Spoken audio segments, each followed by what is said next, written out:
Сайн байцгаана уу хүмүүстээ. Өгүүлбэрийн тонгоргох хувиргал. За хичээлийн зорилго бол өгүүлбэрийг тонгоргон бичнэ. За хэлэнд үндсэн 4 хувиргал байдаг: хураах, дэлгэрүүлэх, тонгоргох, салаалах.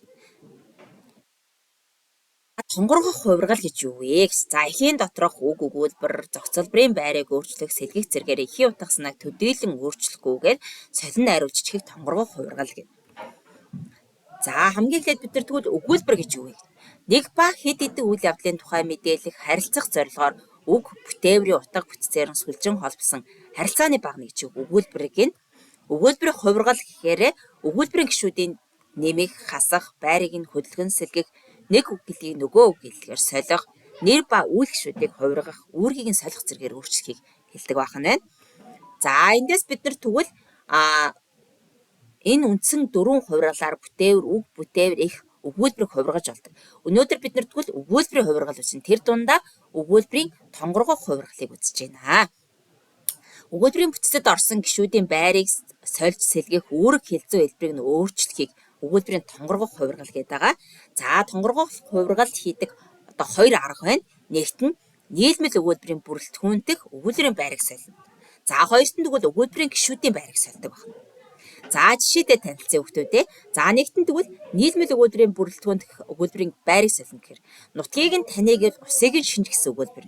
За энийг тэгвэл хэрхэн яаж хувиргаж болох вэ? Тонгоргож болох вэ гэхээр усыг нь шинжиж нутгийг нь тань. За нутгийг нь таныг гэвэл гэсэн гишүүн өгүүлбэрээ бид нар усыг нь шинж гэсэн гол өгүүлбэр хоёрын байрыг нь солиод тавьчихна гэсэн. Ингээд энэ маань тонгоргох хувиргал болж байна. За өгүүлбэрийн гишүүдийн байрыг солино гэж. Энэ дээр тэгвэл эрхий дарам зайд мянган зааны багтаан зурчиг гэж. Тэгвэл мянган зааныг эрхий дарам зайд багтаан зурчиг. Тэгэхээр мянган заан эрхий дарам гэсэн гишүүдийн байрыг сольсон гэсэн. За энэ өгүүлбэрийн тонгоргох хувиргал хийхэд хамгийн гол ач холбогдол нь болохоор анхаарах зүйл нь юу вэ гэхээр өгүүлбэр доторх үгсийн байрыг солихдоо тэр холбох хэрэглүүрүүдийг зөв сонгож утгыг нь зөв гаргах хэрэгтэй. За тэгвэл өгүүлбэр тонгоргох хувиргал гэсэн жишээг харъя. Замаг сайтай нуурн шувууд цуглана. Зан сайтай айлд хүмүүс цуглана гэж.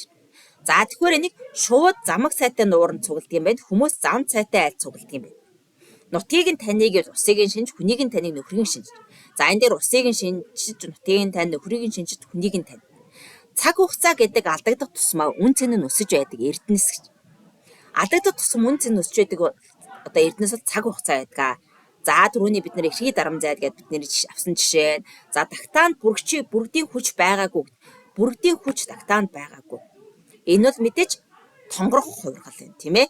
За ингээд хүүхдүүд маань тонгорох хувиргал хичээл үзээд дараах сорил даалгаврыг хийгээд мөн өгүүлбэрүүдийг тонгоргох хувиргалаар хувиргаж илгээгээрэй.